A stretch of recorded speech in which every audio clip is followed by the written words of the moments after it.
आज हम आप लोग को बताने वाला हूं कि शांत रहने के 6 फायदे के बारे में। चैनल पर पहली बार आए हैं तो सब्सक्राइब कर लो, वीडियो अच्छा लगा तो लाइक कर दो।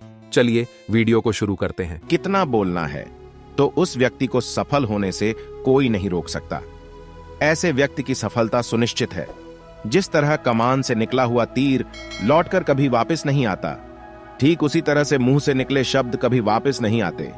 शब्द और भाषा हथियार है और कमजोरी भी सही समय पर सही शब्दों के प्रयोग से इंसान परेशानियों से बच सकता है। लेकिन बिना सोचे समझे बोले गए शब्द इंसान की मुसीबत को बढ़ा देते हैं। द्रौपदी का यह बोलना कि अंधे का पुत्र अंधा ही होता है, महाभारत के युद्ध का मुख्य कारण बना था। आज भी लोग अपनी जबान का इस्तेमाल दूसरों को नीचा दिखाने और खुद को बढ़ा बताने के लिए करते हैं। लेकिन जो समझदार और सफल इंसान होते हैं वो ये अच्छी तरह से जानते हैं कि उन्हें किस वक्त कितना और क्या बोलना है। साइलेंट रहने का मतलब ये नहीं है आपको पूरे दिन एक भी शब्द नहीं बोलना है या चुपचाप रहना है। मौन का मतलब है कि बेवजह शब्दों का प्रयोग नहीं करना है। जहां जरूरत है वही ही बोलना है, अपनी लक्ष्य पर ध्यान केंद्रित करना है। आज हम चुप रहने के 7 ऐसे फायदे जानेंगे जिन्हें जानने के बाद आप आज से ही नहीं बल्कि अभी से उतना ही बोलोगे जितनी आपको जरूरत होगी। 1. मौन लोगों का ध्यान खींचती है। महान आचार्य चाणक्य अपनी चाणक्य नीति में बताते हैं कि उन्होंने अपने हजारों शत्रुओं को अपनी खामोशी से परास्त किया था। वो खामोश रखकर अपने शत्रुओं को विचारों में उलझाए रखते थे और सही समय आने पर वह अपने दुश्मनों को ईंट का जवाब पत्थर से देते थे। साइलेंट यानी चुप्पी किस तरह लोगों के अटेंशन को लाभ करती है, यह बात आप इस उदाहरण से समझ सकते हो कि जब क्लासरूम में टीचर किसी विषय पर बात करते हैं तो स्टूडेंट्स उनके बात को बिल्कुल ध्यान से सुनते हैं, लेकिन जब अचानक टीचर या स्पीकर बोलना बंद कर देते हैं तो सभी लोग आश्चर्य में पेडीडी आ जाते हैं। अरे क्या हो गया भाई, कम्युनिकेशन बंद क्यों हो गई? ठीक यही फार्मूला हमारे दैनिक जीवन में भी लागू होता है। जब आप अपने काम से काम रखते हो, दूसरों के मामले में दखल नहीं देते हो, जरूरत हो तभी बोलते हो, तो लोगों का ध्यान आपके ऊपर जाता है। और अगर आप कम बोलते हो, जरूरत हो तभी बोलते हो, तो लोग आपकी बातों को ज्यादा महत्व देंगे। लोग आपकी बात को उन लोगों की तुलना में ज्यादा प्रेफरेंस देंगे, ज्यादा याद रखेंगे जो लोग बिना जरूरत के बक बक करते रहते हैं। 2. मौन बातचीत में मदद करता है। शांत रहना मोल भाव यानी निगोशिएट करते वक्त आपकी बहुत ज्यादा हेल्प कर सकता है।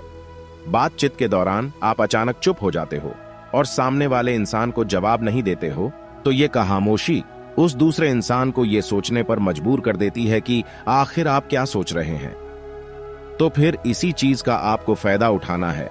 सामने वाले को ये सोचने दे कि आप क्या सोच रहे हैं। मान लो आप कोई डील फाइनल कर रहे हो तो सामने वाले पार्टी को जल्दी से यस या फिर नो कहकर जवाब मत दो, कुछ सेकंड का पोज लो। आपकी ये चुप्पी सामने वाले इंसान को परेशान करेगी और वो सामने वाला इंसान बोलकर आपकी इस खामोशी को भरना चाहेगा। उनको सारी बातें बोलने दें जिससे आपको बातचीत आगे बढ़ाने में मदद मिलेगी और आपका साइड बातचीत के दौरान ज्यादा भारी रहेगा। 3. मौन आपको विश्वास बनाने में मदद करता है। अगर आप एक मजबूत रिलेशनशिप बिल्ड करना चाहते हो तो उससे पहले आपको ट्रस्ट यानी विश्वास बिल्ड करना होगा, और विश्वास तभी बिल्ड होगा जब आप सामने वाले इंसान की बातों को ध्यान से सुनोगे। यानी बातचीत के दौरान बोलोगे कम और सुनोगे ज्यादा।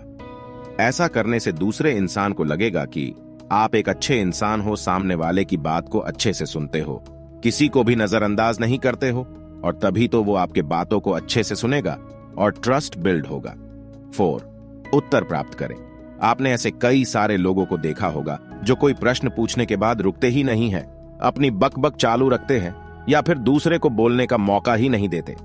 अगर आप भी ऐसा करते तो आपको दूसरे इंसान के प्रोस्पेक्टिव को जानने का मौका ही नहीं मिलेगा। लोग आपके प्रश्नों का जवाब ही नहीं देंगे। इसीलिए कोई भी प्रश्न पूछने के बाद आप साइलेंस हो जाओ। आप अपना ओपिनियन मत दो। लोगों का क्या ओपिनियन है उस बात पर, उस प्रश्न पर आप जानने की कोशिश करो। शायद आपको कुछ नया सीखने को मिल जाए। कुल मिलाकर आप प्रश्न पूछने के बाद जितना जल्दी चुप हो जाओगे आपको उतना जल्दी आंसर मिलेगा। स्वामी विवेकानंद जो अपनी बुद्धिमता और विजडम के कारण पूरी दुनिया में जाने जाते हैं, उनमें भी ये क्वालिटी देखने को मिलती है। वे भी अपने गुरु रामकृष्ण जी से जब भी कोई प्रश्न पूछते थे तो अपना ओपिनियन तो बाद में देते थे, लेकिन पहले प्रश्न पूछने के तुरंत बाद चुप हो जाते थे। ताकि उनके गुरुदेव की क्या राय है उस प्रश्न को लेकर, उस बात को लेकर ये जान सके। 5. नम्र शक्ति। साइलेंस एक शॉर्ट पावर है, मतलब एक ऐसी पावर से है जिसकी मदद से आप सामने वाले से बिना लड़े हरा सकते हैं। इसका सबसे बेहतरीन उदाहरण है महात्मा गांधी जी, जो कि सत्य और अहिंसा के मार्ग पर चले थे और बिना एलडीडे उन्होंने अंग्रेजों को धूल चटाई थी। महात्मा गांधी जी जानते थे कि अगर हमने अंग्रेजों से लड़ाई ढाई की तो हम उनसे कभी नहीं जीत पाएंगे। उन्होंने शॉर्ट पावर का इस्तेमाल किया और अंग्रेजों को हराया। कई बार लड़ने से और झगड़ने से प्रॉब्लम सॉल्व नहीं होती, चुप रहने से और शांत हो जाने से प्रॉब्लम सॉल्व हो जाती है। 6. विचारशील मौन। द क्वाइट बुक के ऑथर सूजन केन अपनी बुक में बताते हैं कि थॉटफुल साइलेंस कई सारी मुसीबतों से बचा सकती है। एक लड़का लैपटॉप खरीदने जा रहा था, तभी उसको रास्ते में वर्षों पुराना एक दोस्त मिलता है, जो उसको बोलता है कि तुम जहां लैपटॉप खरीदने जा रहे हो उसी के पास में एक घर है, वहां ये सामान डिलीवर कर देना। वह अपने दोस्त को ना नहीं बोलता है और उसका सामान ले लेता है, लेकिन जहां सामान डिलीवर करना था वो घर उस दुकान से काफी दूर था। उसका बहुत सारा समय बर्बाद हुआ। उस आइटम को डिलीवर करने के बाद जब वह दुकान पर पहुंचा तो वह दुकान बंद हो चुकी थी। उसे अपने दोस्त के ऊपर बहुत ज्यादा गुस्सा आया। इसीलिए हमें हमेशा हां नहीं कहना चाहिए, ना कहने और साइलेंस के पावर को समझना चाहिए। इन सब बातों से आप ये समझ चुके होंगे कि साइलेंस में बहुत ज्यादा पावर है। साइलेंस के पावर को कम नहीं समझना चाहिए। साइलेंस आपको बहुत सारी मुसीबतों से बचा सकती है, और अगर आप भी इन बताई गई बातों को अपनी लाइफ में उतारते हो, जहां जरूरत हो वहीं बोलते हो, तो डेफिनेटली आपको बहुत ज्यादा फायदा होगा।